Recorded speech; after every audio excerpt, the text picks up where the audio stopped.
Hi, I'm Dan Chapple and I'm a technical demonstrator in ceramics.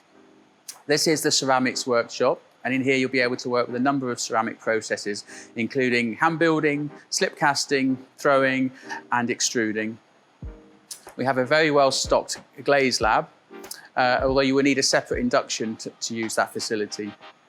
In our kiln room we have 15 electric kilns and 1 gas kiln. Also outside we have an area for raku firings and for smoke firings. There are a few things to remember when you're here. Dried clay releases silica. In order to avoid breathing silica dust, we do not use any dry clay or dry ceramic materials in the workshop. When handling dry ceramic materials, you should work under an extraction unit and wear a dust mask. Always use water and a cloth to clean all surfaces and tools, and you never dry sweep. Okay, so water always.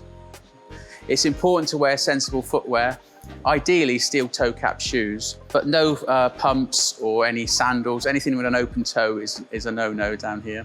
If you're like me and you are blessed with long hair, you should tie it back at all times and wear an apron to keep the silica dust away from your clothes. In this space, we can accommodate up to 30 students, so up to 10 students on the potter's wheels and up to 20 students in the hand building and slip casting areas. Clay is a very versatile material and we welcome students from any discipline. We look forward to seeing you.